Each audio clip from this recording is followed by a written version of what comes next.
President Volodymyr സെലൻസ്കിക്ക് നേരിട്ട് കടുത്ത മുന്നറിയിപ്പ് നൽകിക്കൊണ്ട് റഷ്യൻ പ്രസിഡന്റ് വ്ളാഡിമിർ പുടിൻ സൈനിക നീക്കങ്ങൾ ശക്തമാക്കിയത് ആഗോളതലത്തിൽ വലിയ ഉത്കണ്ഠ സൃഷ്ടിച്ചിരിക്കുകയാണ്.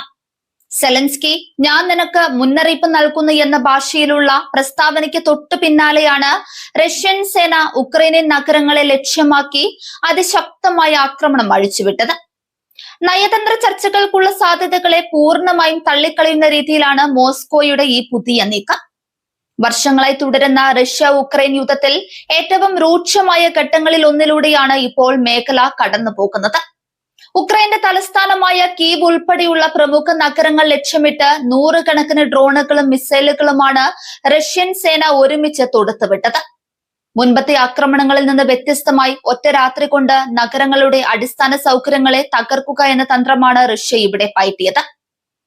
അതിർത്തി പ്രദേശങ്ങളിൽ ഉക്രൈൻ നടത്തിയ അപ്രതീക്ഷിത തിരിച്ചടികളും പാശ്ചാത്യ രാജ്യങ്ങളിൽ നിന്ന് കൂടുതൽ അത്യാധുനിക ആയുധങ്ങൾ ശേഖരിക്കാനുള്ള സെലൻസ്കിയുടെ നീക്കങ്ങളുമാണ് പുടിനെ ചൊടിപ്പിച്ചതെന്നാണ് വിദേശകാര്യ വിദഗ്ധർ വിലയിരുത്തുന്നത്.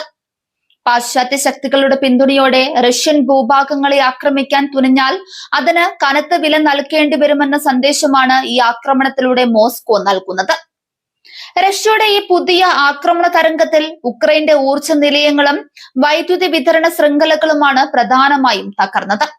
തണുപ്പ് കാലം അടുത്തെത്തി നിൽക്കെ ഊർജ്ജ മേഖല തകരുന്നത് ഉക്രൈനിലെ സാധാരണ ജനജീവിതത്തെ അതിദാരുണമായി ബാധിക്കും. ദശലക്ഷക്കണക്കിന് ആളുകളാണ് ഇപ്പോൾ കുടിവെള്ളവും വൈദ്യുതിയും ഇല്ലാതെ കടുത്ത ദുരിതത്തിലായിരിക്കുന്നത്. പുടിന്റെ കോപവും തുടർന്നുള്ള രൂക്ഷമായ സൈനിക നടപടിയും കാണിക്കുന്നത് ഈ യുദ്ധം കൂടുതൽ സങ്കീർണമായ ഒരു തലത്തിലേക്ക് കടന്നുവെന്നാണ്. സമാധാന കരാറുകൾക്കോ വെടിനിർത്തൽ ചർച്ചകൾക്കോ റഷ്യ ഇപ്പോൾ തയ്യാറല്ലെന്ന് ഈ നീക്കം വ്യക്തമാക്കുന്നുണ്ട്.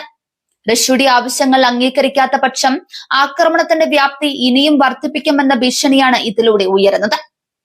എന്നാൽ റഷ്യയുടെ മുന്നറിയിപ്പുകൾക്ക് മുൻപിൽ വഴങ്ങില്ലെന്ന ഉറച്ച നിലപാടിൽ തന്നെയാണ് Ukraine president Volodymyr Zelensky. Russian ഭീഷണികളെയും അധിനിവേശത്തെയും പ്രതിരോധിക്കാൻ തങ്ങൾക്ക് കൂടുതൽ വ്യോമ പ്രതിരോധ സംവിധാനങ്ങൾ ആവശ്യമാണെന്ന് സെലൻസ്കി അന്താരാഷ്ട്ര സമൂഹത്തോട് അഭ്യർത്ഥിച്ചു. പാശ്ചാത്യ രാജ്യങ്ങൾ കൂടുതൽ സഹായിച്ചാൽ മാത്രമേ റഷ്യൻ മിസൈലുകളെ പ്രതിരോധിക്കാൻ കഴിയൂ എന്ന് അദ്ദേഹം ചൂണ്ടിക്കാട്ടുന്നുണ്ട്. അമേരിക്ക അടക്കമുള്ള നാറ്റോ സഖ്യരാജ്യങ്ങൾ റഷ്യൻ നീക്കത്തെ ശക്തമായ ഭാഷയിലാണ് അപലപിച്ചത്.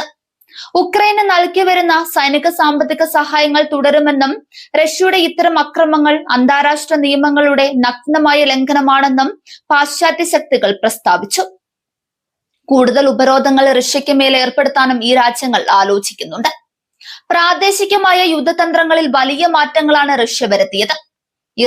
ഇറാനിയൻ നിർമ്മിത ഷാഹിദ് ഡ്രോണുകളും ഹൈപ്പർസോണിക് മിസൈലുകളും സമർത്ഥമായി സംയോജിപ്പിച്ചാണ് റഷ്യ ഉക്രൈന്റെ വ്യോമ പ്രതിരോധ നിരയെ തകർത്തത്.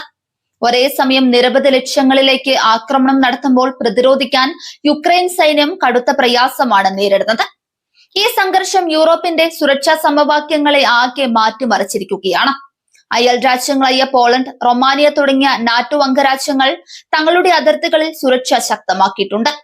റഷ്യൻ മിസൈലുകൾ അതിർത്തി ലംഘിക്കാനുള്ള സാധ്യത കണക്കിലെടുത്ത് മേഖലയിൽ പോർ വിമാനങ്ങൾ നിരന്തരം നിരീക്ഷണം നടത്തുന്നുണ്ട്. റഷ്യൻ ആക്രമണത്തിന്റെ തീവ്രത വർദ്ധിച്ചതോടെ ഉക്രൈനിൽ നിന്നുള്ള അഭയാർത്ഥി പ്രവാഹം വീണ്ടും ശക്തമാകാൻ സാധ്യതയുണ്ട്. നഗരങ്ങൾ തകരുന്നതും അടിസ്ഥാന സൗകര്യങ്ങൾ ഇല്ലാതാകുന്നതും ജനങ്ങളെ സുരക്ഷിത സ്ഥാനങ്ങളിലേക്ക് മാറാൻ പ്രേരിപ്പിക്കുന്നു. ഇത് അയൽ രാജ്യങ്ങൾക്ക് വലിയ സാമ്പത്തികവും സാമൂഹികവുമായ ബാധ്യതയായി മാറും. റഷ്യയ്ക്കുള്ളിൽ തന്നെ യുദ്ധത്തിന്റെ പ്രത്യാഘാതങ്ങൾ പ്രകടമാകുന്നുണ്ട്. വിഭവങ്ങൾ യുദ്ധത്തിലേക്ക് തിരിച്ചുവിടുന്നത് റഷ്യൻ സമ്പദ് വ്യവസ്ഥയെ സമ്മർദ്ദത്തിലാക്കുന്നുണ്ടെങ്കിലും കടുത്ത ദേശീയത ഉയർത്തിക്കാട്ടിയാണ് പുടിൻ ഭരണകൂടം ഇതിനെ നേരിടുന്നത്. സെലൻസ്കിയെയും പാശ്ചാത്യ ശക്തികളെയും വില്ലന്മാരായി ചിത്രീകരിച്ച് രാജ്യത്തിനകത്ത് ജനപിന്തുണ ഉറപ്പാക്കാൻ മോസ്കോ പരിശ്രമിക്കുന്നു. സെലൻസ്കിക്ക് പുടിൻ നൽകിയ നേരിട്ടുള്ള മുന്നറിയിപ്പ് ഭാവിയിൽ വ്യക്തിഗതമായ വധശ്രമങ്ങൾക്കോ അല്ലെങ്കിൽ കീവിലെ ഭരണകേന്ദ്രങ്ങളെ നേരിട്ട് ലക്ഷ്യമിട്ടുള്ള ആക്രമണങ്ങൾക്കോ വഴി തുറന്നേക്കാം. യുക്രൈന്റെ സൈനിക നേതൃത്വത്തെ പൂർണ്ണമായും തളർത്തിയെന്ന തന്ത്രവും ഇതിന് പിന്നിലുണ്ടാകാം. അന്താരാഷ്ട്ര ഏജൻസികളും ഐക്യരാഷ്ട്രസഭയും ഈ വിഷയത്തിൽ കടുത്ത ആശങ്കയാണ് രേഖപ്പെടുത്തുന്നത്.